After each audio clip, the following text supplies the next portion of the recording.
Oi, meus amores, tudo bem com vocês? No vídeo de hoje eu vou mostrar como é que eu fiz esse lettering babado, moleque. Foi massa demais de fazer, demorou 1 milhão de anos pra fazer, mais 2 milhões de anos pra passar limpo, mas valeu muito a pena. Foi incrível o processo, pra mim foi de super conexão, assim.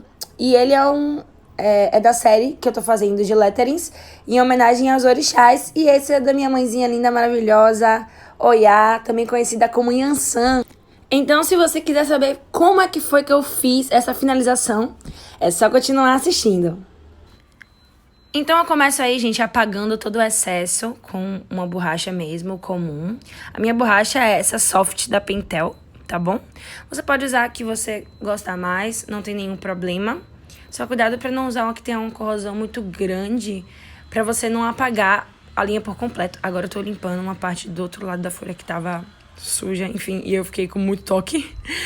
Porque numa das gambiarras que eu tava fazendo pra conseguir filmar pra vocês, acabou que ficou marcada aí com ferro de ferrugem. E aí eu comecei a passar fita adesiva pra tentar tirar, enfim. Tentei tirar com borracha, não tava saindo. E aí deu no que deu aí. Rasguei metade do papel fora. Mas aí, então depois de eu apagar com a borracha, eu começo a escrever com a caneta. Normalmente, o que eu já fiz. Às vezes eu corrijo, às vezes eu faço um pouquinho diferente. Mas aí vai do gosto e vou alternando as canetas, sabe? Dependendo do que eu queira fazer, especificamente em cada letra, eu escolho uma caneta ou outra. Aqui, como eu tô de quarentena, longe de casa há mais de uma semana, milhas e milhas distantes do meu amor, eu só tô com 2 canetinhas Nankin, tá? Que é a 03 e a 08. Mas geralmente eu tenho outras em casa, então eu vou alternando entre mais, mas nesse desenho eu alternei entre essas duas. E se eu quisesse algo assim muito mais grosso é ótimo, né? Mais grosso ou bem mais fino, eu ia alterando a pressão que eu usava ou a quantidade de linhas que eu fazia em volta, para ir controlar mais ou menos a grossura da pintura. Às vezes eu não deixo muito planejado assim, não, a grossura de como vão ser as letras. Eu começo, às vezes, pensando que vai ser de uma forma e depois eu mudo para algo completamente diferente. E, às vezes, quando a gente passa o nanquim, ela traz uma noção bem diferente do que era em lápis. Principalmente se a gente for ver... Eu tenho um toque, assim, às vezes, que eu vejo um lado muito branco e outro lado com pouco nanquim. E eu tenho que corrigir, eu tento deixar, às vezes, mais homogêneo. A não ser que seja a minha intenção mesmo que tenha essa diferença. Para o vídeo não ficar gigante, enorme aqui, eu tô fazendo só a parte mesmo da finalização com a nanquim, né? Especificamente dessa série que é só com nanquim. Mas se você tá curioso em saber como é que é o meu processo criativo em relação às primeiras partes, né? Como eu começo a fazer o lettering e tudo, é só clicar no vídeo que vai estar aí no card e também vai estar aqui no link da descrição, onde eu dou todos os detalhes, desde a parte de criação, de escolha de letra, de escolha de cores e tudo. Então lá vai estar detalhado para você, né? São 10 passos que eu dou. Um passo que é um passinho extra. Um passinho extra é ótimo, né? Tipo, um passo que é um passo extra para quem vai fazer o lettering apenas com nanquim, quem vai finalizar apenas com nanquim. Que é muito importante, porque cada técnica, ela pede, né? Cada finalização, cada técnica que a gente usa, ela pede um carinho especial. Dependendo do desenho que eu faça, eu demoro mais ou menos pra finalizar. Ou mais ou menos também pra começar a parte criativa. Às vezes, o desenho ele tem uma parte criativa muito rápida, muito fluida, né? Uma coisa que já tá na minha cabeça. Mas na hora da finalização, ele dá muito trabalho, porque é detalhado, ou porque eu quero detalhar mais ainda, sabe? Com a minha finalização, eu geralmente faço muito jogo de sombras e eu uso muito pontilhismo quando eu tô usando o nanquim. Então, essa parte, às vezes, é uma parte bem delicada, que demora um pouquinho. Principalmente se o desenho já for detalhado. Então, eu faço pontilhismo em partes pequenininhas, em muitas partes. E aí, acaba demorando mais. Quanto à questão da criação da primeira parte, às vezes demora muito porque parece que não flui, sabe? Eu fico pensando 1000 formas de falar sobre aquele assunto, ou às vezes eu não sei nem que assunto eu vou falar, mas eu sei que eu quero fazer alguma obra, né? Quero fazer algum desenho. E aí eu fico me perguntando, meu Deus, o que é que eu faço e agora? E aí é um tempo que eu uso, às vezes, fico 1 hora pesquisando referências, mesmo já sabendo o assunto, ou às vezes não sabendo do assunto que eu quero tratar. E vou procurando no Pinterest, vou também no Instagram, enfim, whatever, em vários lugares. E pra você que ainda não me segue, Tutupom, meninas, vamos seguir. Eu tenho um Instagram que é um Instagram de arte, que se chama Farol Artes. Aqui na descrição vai estar o link para vocês darem uma olhada. E também aqui na tela vai estar aparecendo um arroba, que é @farol.artes. Vai lá dar uma olhada, porque antes de postar aqui, eu sempre posto foto também posto foto também do processo lá. Às vezes faço uns videozinhos e peço a ajuda de vocês sempre pra escolher temas, escolher nessa série de orixás mesmo qual vai ser o próximo orixá. Tô sempre pedindo pra vocês estão sempre me ajudando nisso. Gratiluzes. E pra quem não conhece também, eu tenho 2 Instagrams de fotografia, que é o @quebrando a rotina família e o @quebrando a rotina fotografia. 2 nichos aí diferentes pra vocês darem uma olhada nos meus jobs, e todos vão estar aqui no link da descrição pra você conferir. Com fé em nosso Senhor Jesus Cristo, eu sei que você vai dar aquele like bonito, vai dar aquela seguida pra ajudar a gente aqui, né não?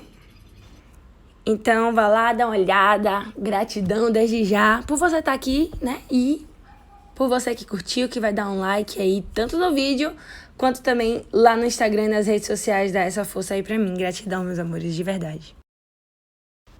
Não sei se vocês vão estar percebendo, mas assim, nesse desenho eu tremi muito.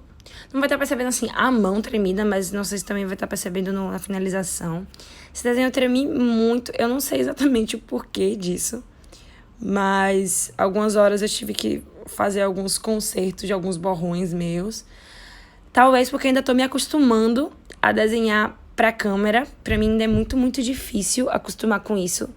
No primeiro vídeo mesmo, eu toda hora botava meu cabeção na frente. Eu tentei não fazer muito isso, porque eu sempre desenhei muito perto do papel.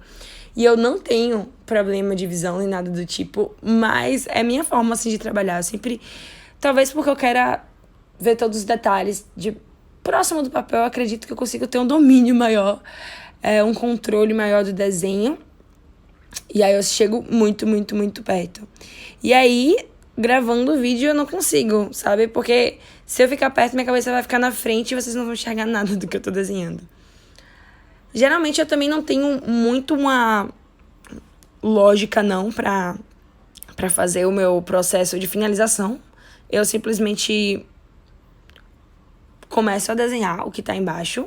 Não sigo uma ordem. Às vezes eu desenho uma palavra, às vezes eu desenho meia palavra e já vou pra outra.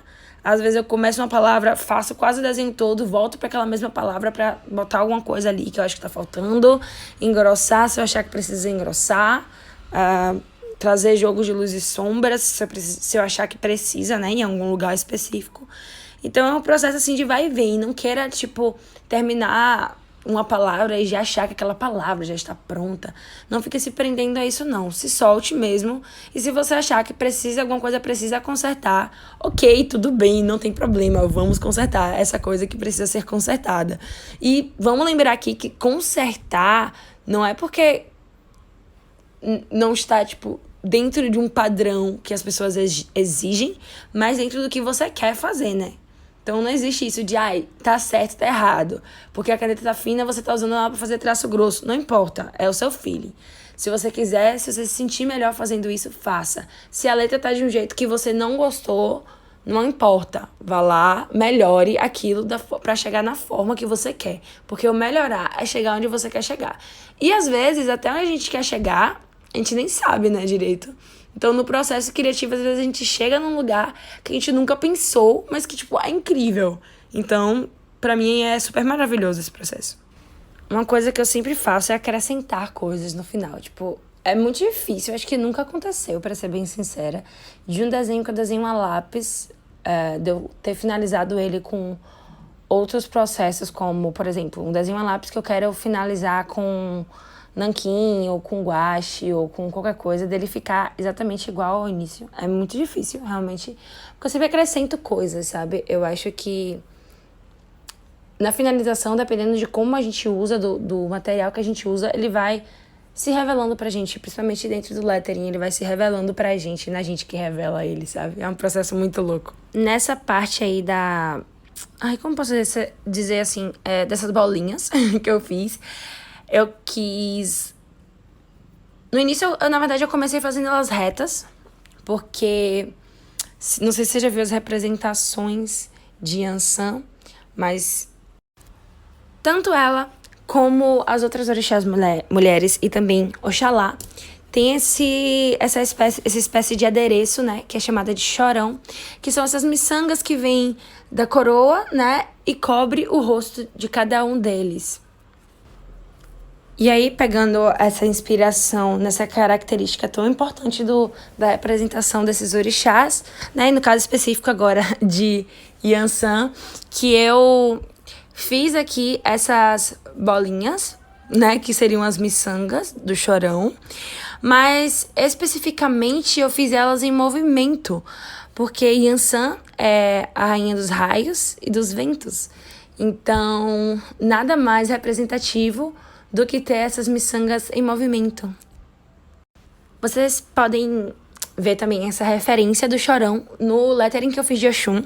Eu já tinha finalizado esse lettering antes de ter a ideia de fazer esses time-lapses e mostrar aqui pra vocês a finalização, mas eu pretendo trazer de novo ele aqui, eu vou refazer ele, provavelmente o papel manteiga, né, e tal, e aí eu vou trazer aí pra vocês. Então, caso você esteja assistindo depois de algum tempo, né, que eu tenha postado esse vídeo, dá uma olhadinha aqui no link da descrição, porque provavelmente vai estar lá, tá bom? Se quiser ver o lettering de Mamãe Oxum finalizado, é só ir no @farol.arts, que vai estar lá bonitinho um post que eu fiz.